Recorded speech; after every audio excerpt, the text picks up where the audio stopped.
Bismillahirrahmanirrahim. Assalamualaikum warahmatullahi wabarakatuh. Puji syukur kita panjatkan kehadirat Allah Subhanahu wa Ta'ala, karena berkat limpahan rahmat dan karunia-Nya lah kita dapat diberi kesehatan untuk dapat berkumpul di tempat ini. Salawat serta salam tak lupa pula kita kirimkan kepada Nabiullah Muhammad SAW.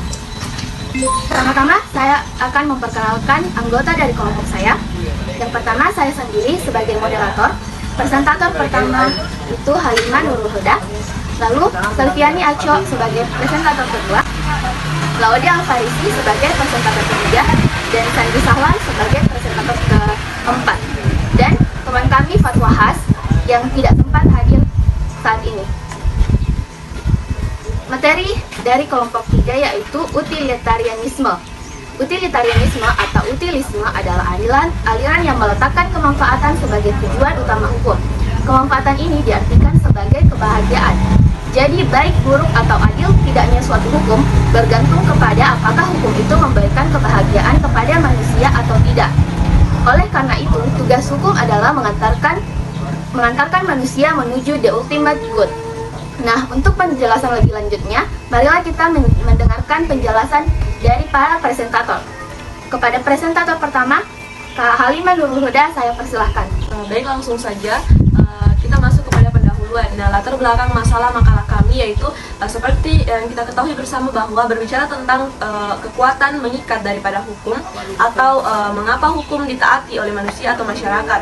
Maka kita berhadapan dengan adanya pandangan beberapa aliran atau mazhab dalam kajian ilmu hukum secara umum.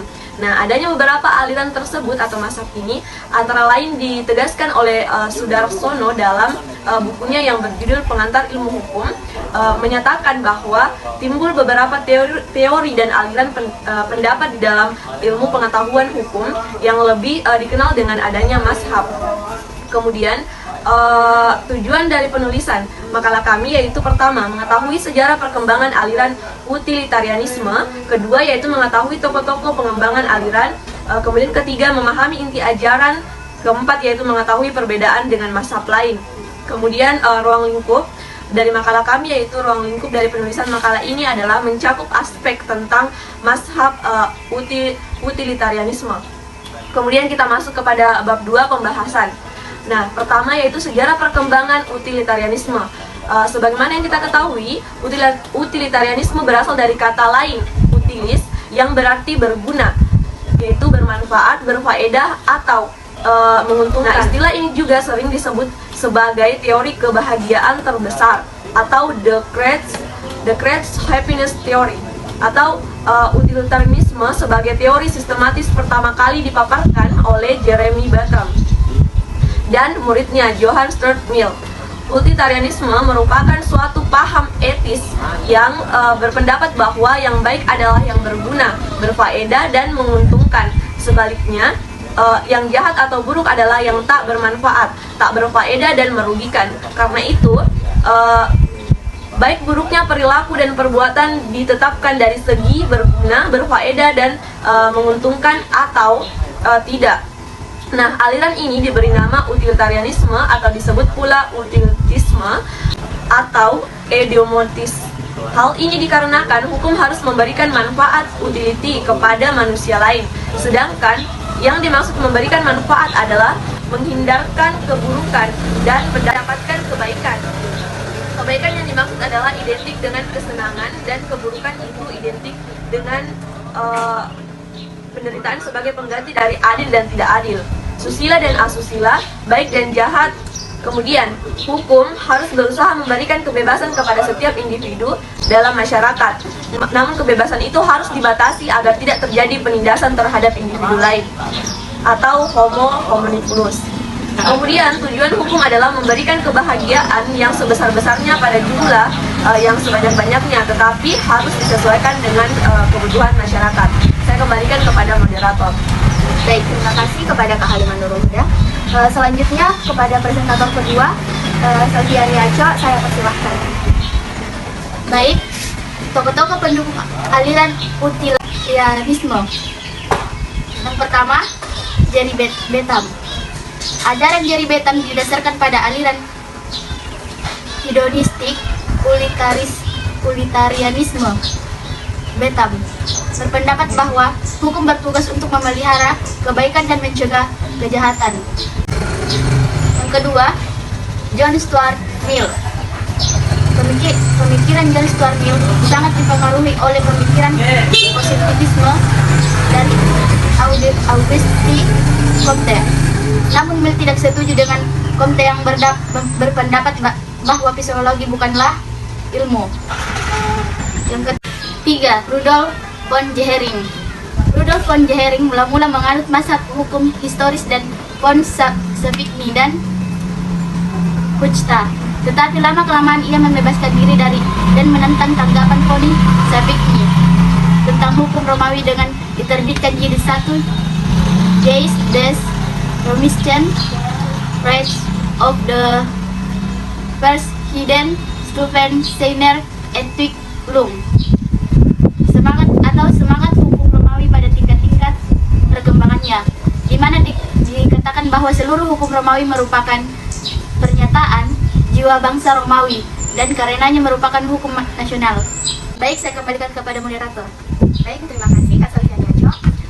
Penjelasan selanjutnya tentang inti ajaran akan diberikan kepada presentator ketiga, Kak Claudia Alvarisi. Dengan itu saya persilakan. Baik, jadi inti ajaran utilitarianisme. Menurut teori ini, hukum ingin menjamin kebahagiaan yang terbesar bagi manusia dalam jumlah yang sebanyak-banyaknya. The greatest God of the greatest number.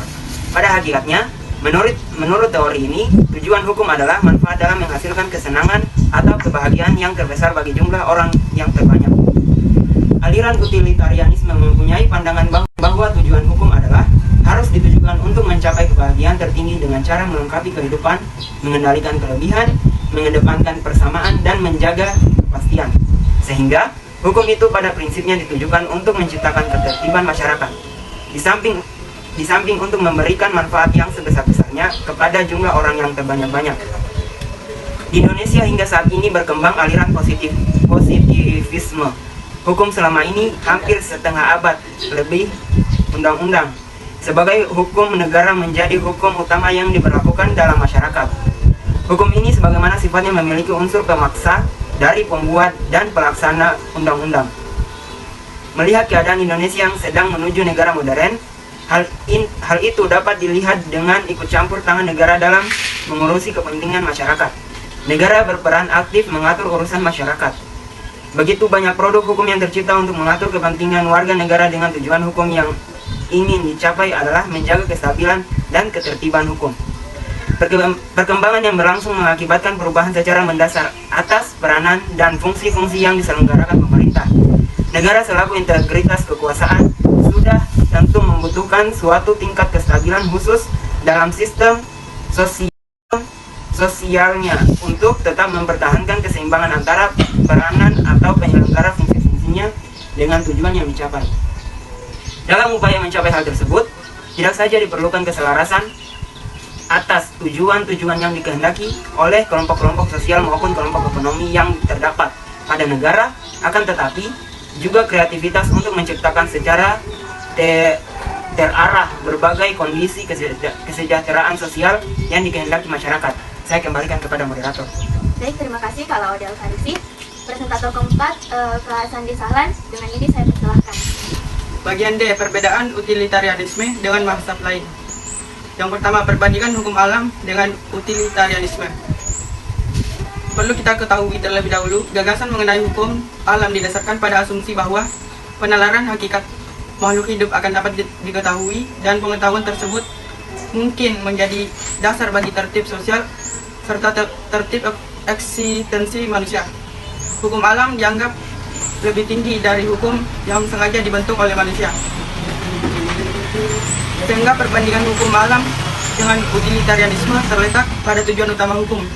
Bagi aliran hukum alam, tujuan hukum alam adalah tertib sosial serta tertib eksistensi manusia. Sedangkan bagi aliran utilitarianisme, tujuan utama hukum adalah kemanfaatan, sehingga baik atau tidaknya hukum tergantung kepada apakah hukum itu memberikan kebahagiaan kepada manusia atau tidak. Yang kedua, perbandingan utilitarianisme dengan positivisme hukum. Perbandingan positivisme hukum dengan utilitarianisme ada pada tujuan utama hukum. bagi aliran positivisme, hukum bersumber pada perintah penguasa bertujuan untuk kebaikan. Bagian 3, perbandingan utilitarianisme dengan mazhab sejarah. Perbandingan aliran utilitarianisme dengan aliran mazhab sejarah ada pada tujuan utama hukum. Bagi aliran utilitarianisme, tujuan utama hukum adalah kemanfaatan, sehingga baik atau tidaknya hukum bergantung kepada apakah hukum itu memberikan kebahagiaan kepada manusia atau tidak. Sedangkan bagi mazhab sejarah, tidak ada hukum yang baik melainkan hukum bersumber dari perasaan keadilan yang terletak di dalam jiwa bangsa itu. Jiwa bangsa itulah yang menjadi sumber hukum. Karenanya menurut mazhab sejarah, hukum akan memberikan kemanfaatan bila bersumber dari perasaan keadilan yang terletak pada jiwa bangsa suatu negara. Bagian 4, perbandingan utilitarianisme dengan sosiologikal jurispruden. Perbandingan aliran utilitarianisme dengan aliran sosiologikal jurispruden ada pada tujuan utama hukum. Bagi aliran utilitarianisme, tujuan utama hukum adalah kemanfaatan, sehingga baik atau tidaknya hukum bergantung kepada apakah hukum itu memberikan kebahagiaan kepada manusia atau tidak. Sedangkan bagi aliran sosiologikal jurispruden, hukum yang bermanfaat merupakan dialektika antara akal dengan pengalaman. Karenanya hukum positif baru akan memiliki daya berlaku yang efektif dan bermanfaat apabila berisikan atau selaras dengan hukum yang hidup dalam masyarakat. Bagian 5, perbandingan utilitarianisme dengan realisme hukum. Perbandingan aliran utilitarianisme dengan aliran realisme hukum ada pada tujuan utama hukum. Bagi aliran utilitarianisme, tujuan utama hukum adalah kemanfaatan, sehingga baik atau tidaknya hukum bergantung kepada apakah hukum itu memberikan kebahagiaan kepada manusia atau tidak. Sedangkan bagi aliran realisme hukum, misalnya tidak ada hukum yang bermanfaat mengatur suatu perkara sampai pada putusan hakim pada putusan itu. Apa yang dianggap sebagai hukum yang bermanfaat baru merupakan tafsiran tentang bagaimana hakim akan memutuskan. Bagian 6, perbandingan utilitarianisme dengan Preisler. Perbandingan aliran utilitarianisme dengan aliran Preisler ada pada tujuan utama hukum.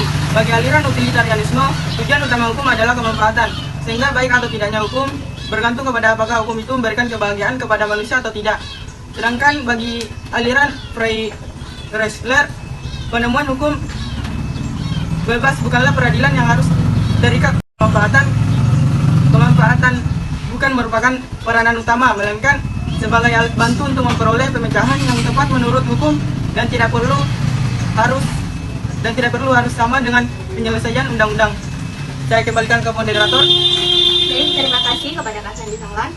Itulah tadi pemaparan materi dari para presentator. Nah, menurut kaum utilitarianisme, tujuan perbuatan sekurang-kurangnya menghindari atau mengurangi kerugian yang diakibatkan oleh perbuatan yang dilakukan, baik bagi diri sendiri ataupun orang lain. Adapun maksimalnya adalah dengan memperbesar kegunaan, manfaat, dan keuntungan yang dihasilkan oleh perbuatan yang akan dilakukan. Seseorang hendaknya bertindak sedemikian rupa sehingga memajukan kebahagiaan terbesar dari sejumlah besar orang.